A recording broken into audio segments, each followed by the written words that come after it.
Part 5 में हम देख चुके हैं साइको को पकड़ते टाइम वीवे का सीचोंग को सडन किस हो गया था। आगे हम देखेंगे। आई सजेस्ट आप पार्ट 6 से पहले पार्ट 5 भी देख लीजिए, जिसका लिंक आपको ऊपर आई बटन पर मिल जाएगा। अगर आपको मेरी वीडियोस अच्छी लगती हैं तो लाइक और शेयर करना, और हाँ, कमेंट कर ज़रूर बताना। और ऐसी ही नई नई लेटेस्ट वीडियोस देखने के लिए हमारे चैनल को सब्सक्राइब भी कर देना। पार्ट 6 में हम देखते हैं वीवे और सीचोंग उठकर भागते हैं। सबने साइको को पकड़ लिया था, पर साइको कोई और नहीं सिक्योरिटी गार्ड ही निकला, जिसे वो पुलिस के हवाले कर देते हैं। तो पुलिस उन सब की तारीफ करती है। वीवे को सीसीटीवी के लिए परेशान देख सीचोंग कहता है, चिंता मत करो, सीसीटीवी फुटेज कुछ दिनों में ऑटोमेटिक डिलीट हो जाती हैं। फिर वो सब चीयर अप करने के लिए पार्टी करते हैं, पर सब लोग जुनजू का लव लेटर देख लेते हैं। तो डिंग पूछता है, जुनजुन कहीं तो मुझे लाइक तो नहीं करती? डेक्सी कहती है, चुप रहो, तुम्हें लाइक कौन करेगा? जुनजुन बताओ तुम किसे लाइक करती हो? जुनजुन सीचोंग की तरफ इशारा करती है। सब हैरान थे, पर वो एकदम जिया की तरफ इशारा कर देती है, तो सब खुश होते हैं। टल्ली डेक्सी डिंग के साथ चिपक रही थी, तो वीवे और जुनजुन उसे ले जाते हैं। सीचोंग वीवे को कल अपने मैच में आने के लिए मैसेज करता है, पर तभी पेंगियन भी वीवे को कल अपने बर्थडे पर इनवाइट करता है, इसलिए वीवे को कुछ समझ नहीं आ रहा था। नेक्स्ट डे स्विमिंग कंपटीशन का दिन आता है, पर वीवे नहीं आई थी, और वीवे की पेंगियन के बर्थडे पर जाने की बात सुन सीचोंग सैड था। इनफैक्ट पेंगियन ने वीवे को अपने बर्थडे पर प्रपोज करने का प्लान बना रखा था।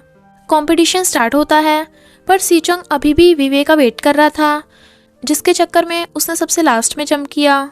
दो गर्ल्स उनका मैच फ़ोन पे देख रही थी, पर सीचोंग को सबसे लास्ट में देख वीवे जल्दी से वहाँ जाने लगती है।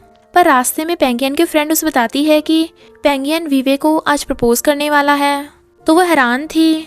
इधर जिया फर्स्ट और सीचोंग सेकंड आया था।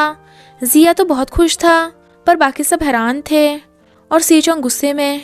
वीवे पेंगियन के बर्थडे पर नहीं आती, पर उसे गिफ्ट सेंड कर देती है। वीवे भागकर आती है, पर उसे पता चलता है कि सीचोंग तो हार गया। सीचोंग को गुस्से में देख डिंग समझ आता है कि वीवे मैच में नहीं आई थी, इसलिए उसका मूड खराब है। वीवे पहले तो उसे मैसेज करने लगती है, पर फिर सोचती है मैं कल उससे फेस टू फेस माफ़ी मांग लूँगी। पर सीचोंग को लगता है कि वीवे पेंगियन के बर्थडे पर गई होगी। नेक्स्ट डे वो उससे बात करने की कोशिश करती है, पर वो जाने लगा था, तो वो कहती है, अगर तुम ऐसे करोगे तो मैं तुम्हारी हेल्प नहीं करूँगी। वो कहता है तो मत करो, और चला जाता है। और फिर वो बार बार वीवे को इग्नोर करने लगा। सीचोंग दिन रात पागलों की तरह स्विमिंग कर रहा था, पर वीवे उसे अंदर मिलने नहीं चाहती, जिससे सीचोंग की तबीयत काफ़ी ख़राब होने लगी थी। जिया को देख जुनजुन की फ्रेंड उसे जुनजुन का बॉयफ्रेंड समझ लेती है।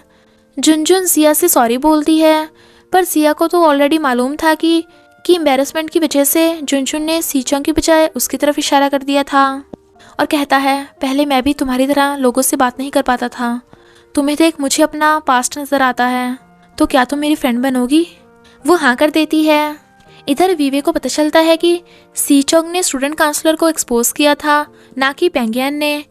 तो वीवे भागती है, और फिर उससे सॉरी बोलने की सोच रही थी, तभी देखती है कि सीचोंग स्विमिंग पूल के पास बेहोश पड़ा है। वो उसे उठाने की कोशिश करती है, पर वो नहीं उठता, तो वो उसे अपने मुंह से CPR देती है। वीवे को देख सीचोंग को कुछ याद आता है, और वो उसे पकड़कर फिर से किस करने लगता है, और कहता है वो तुम थी, और फिर बेहोश। वीवे उसे हॉस्पिटल ले आई थी, वो उसे सोता देखने लगता है। इनफैक्ट पास्ट में जब सीचोंग के बच्चे को एक्सीडेंट से बचाते टाइम चोट लगी थी, तो वीवे ने ही उसे अपनी स्पार्कल पावर से ठीक कर दिया था, और एम्बुलेंस को कॉल किया था। सीचोंग का फीवर ठीक देख वो जाने लगी थी, पर वो उसका हाथ पकड़ रोक लेता है। सीचोंग उसे एक्सीडेंट वाली बात बताने ही वाला था, पर तभी उसके सब फ्रेंड्स आ जाते हैं, और पेंगियन का कॉल आते ही वीवे वहाँ से चली जाती है, तो सीचोंग गुस्सा होता है। इधर वीवे पेंगियन से उसके बर्थडे पर ना पहुँचने की वजह से सॉरी बोलती है, तो वो कहता है क्या तुम उस दिन सीचोंग का मैच देखने गई थी, और क्या तुम उसे लाइक करती हो? वीवे को किस वाला सीन याद आता है, पर कहती है नहीं, और चली जाती है। पर पेंगियन सैड था। टीचर और कोच हैरान थे कि सीचोंग की स्विम स्पीड कम क्यों हो रही है। वीवे देखती है सीचोंग तो हॉस्पिटल से चला गया, पर उसे उसकी फिक्र थी, इसलिए जिया और डिंग वीवे को छुपाकर बॉयज रूम में ले आते हैं। वीवे सीचोंग के लिए लंच लेके आई थी तो वो पूछता है, तुमने पेंगियन से क्या बातें की? तो वो कहती है, मैंने उसके बर्थडे पर नाच आने की वजह से उससे माफ़ी मांगी थी। वो कहता है, यानी तुम उसके बर्थडे पर नहीं गई थी? वो कहती है, हाँ, पर तुम इतने खुश क्यों हो? वैसे मुझे लगता है कि अब मेरा शौक तुम पे काम नहीं कर रहा, तो हमें कोई और रास्ता ढूंढना होगा। वो कहता है, चिंता मत करो, बस सिर्फ तुम मेरा मैच देखने आ जाना तो मैं पक्का जीत जाऊंगा। वो पूछती है, क्यों? वो कहता है, क्योंकि मैं तुम्हारे लिए मिनरल वाटर लेकर आता हूँ। और बाहर आके चैन की सांस लेता है। वीवे उसके बैग में एक टॉय देखती है, पर तभी उसे उसकी रिपोर्ट मिल जाती है और सीचोंग को देख छुपाती है। सीचोंग उससे रिपोर्ट छीनने के लिए उसे रोकता है, पर वो उसके सडन हक से शॉक थी और दोनों एक दूसरे को देखने लगे थे। तो वीवे एकदम दूर होती है और पूछती है, तुमने डाटा रूम से मेडिकल रिपोर्ट को चुराई? वो कहता है, चुराई नहीं है, उठाई है, क्योंकि मैं नहीं चाहता किसी को भी मेरी चोट के बारे में पता चले। चिंता मत करो, मेरी चोट अब काफ़ी ठीक है। वीवे कहती है, चलो डाटा रूम में रिपोर्ट वापस रखने। उनके पास डाटा रूम की की नहीं थी, तो वीवे अपनी पावर से गेट का लॉक खोल देती है। वो कहता है, क्या तुम पहले भी डाटा रूम में आई हो? पर टीचर को आते देख उसे अंदर खींच लेता है। वो उससे दूर हो जाने लगी थी तो वो उसे अपने क्लोज कर कहता है, उस दिन डाटा रूम में तुम ही मेरे पीछे थी ना? अच्छा हुआ कोई और नहीं था। रिपोर्ट वापस रख के आने के बाद दोनों साथ में डिनर करते हैं। बाईहाई उन तीनों को रिले रेस में पार्टिसिपेट करने को बोल रहा था, पर वो सब मना कर देती हैं। वीवे बाईहाई को बोलती है कि वो उसे घुटने मसाज यानी नी थेरेपी के बारे में पढ़ाए, जबकि नी थेरेपी तो सेकंड सेमेस्टर में थी। इनफैक्ट वो ये सब इसलिए पढ़ रही थी ताकि सीचोंग के घुटने की चोट को अच्छे से समझ सके। और सीचोंग से कहती है, शायद बाईहाई तुम्हारे घुटने को जल्दी ठीक करने में हेल्प कर सकता है। वो कहता है, बिल्कुल नहीं, ऐसे तो उसे मेरी चोट के बारे में पता चल जाएगा। जिया जुनजुन को एक गिफ्ट देता है तो वो खुश होकर ले लेती है, पर तभी सीचोंग की मॉम आती हैं जो उन्हें सीचोंग के पास ले जाने को बोल रही थी। इधर सीचोंग को टीचर ने स्टाफ रूम में बुलाया था। इनफैक्ट उन्हें उसकी चोट के बारे में पता चल गया था, इसलिए उसे डांट पड़ती है। मॉम को सीचोंग की चिंता होती है और वो वीवे और सीचोंग को ले जाती हैं, पर जुनजुन सैड थी।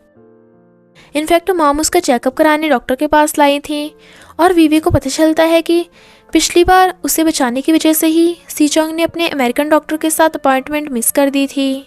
मॉम को टेंशन में देख वीवे कहती है, आप चिंता मत करिए, मैं फिजियोथेरेपी पढ़ रही हूँ, उसके अकॉर्डिंग सीचोंग की चोट ठीक हो सकती है। तो वो कहती हैं, प्लीज़ तुम हमेशा उसका ख्याल रखना। तो वो हाँ करती है। फिर सीचोंग उससे पूछता है कि उसने मॉम से क्या बातें की, पर वो कहती है, सीक्रेट है। स्कूल नोटिस से सब स्टूडेंट्स को सीचोंग की इंजरी के बारे में पता चल गया था, तो वीवे परेशान होती है, इसलिए वो बाईहाई को सीचोंग की मसाज करने को कहती है। तो वो कहता है, हाँ ज़रूर, पर तुम्हें भी रिले रेस में पार्टिसिपेट करना होगा। तो वो हाँ कर देती है। इधर कोच सीचोंग पर गुस्सा करती है कि उसने अपनी चोट वाली बात उनसे छुपाई क्यों, पर वो कुछ भी नहीं बोल पाता। वीवे पेंगियन को बोलती है कि क्या वो किसी भी तरीके से सुनियोंग को सीचोंग से मिलवा सकता है ताकि सीचोंग की कोई हेल्प हो सके। वो कहता है, मैं कोशिश करूँगा। डिंग से वीवे को पता चलता है कि सीचोंग अपने घर चला गया और उसका फ़ोन भी स्विच ऑफ है, और अगर उसकी चोट ठीक हो जाए तो शायद सब ठीक हो सकता है।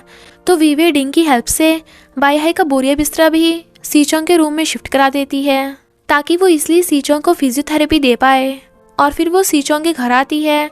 सीचोंग ने कब से खुद को रूम में लॉक कर रखा था, पर वीवे की आवाज़ सुन एकदम पूरे रूम की साफ सफाई कर देता है। वो दोनों देखते हैं कि वो बुक लेके बैठा है, पर मॉम तो सब समझ गई थी। वीवे उसे डॉम में वापस आने को बोलती है तो वो मना करता है। वो उसे बार बार चलने को बोल रही थी, पर एक्सीडेंटली उसके ऊपर गिर जाती है। दोनों एक दूसरे को इतना क्लोज देख नर्वस थे। और इसी के साथ पार्ट 6 का एंड हो जाता है। बस थोड़ा सा इंतज़ार करना, फिर मिलेंगे नेक्स्ट पार्ट में।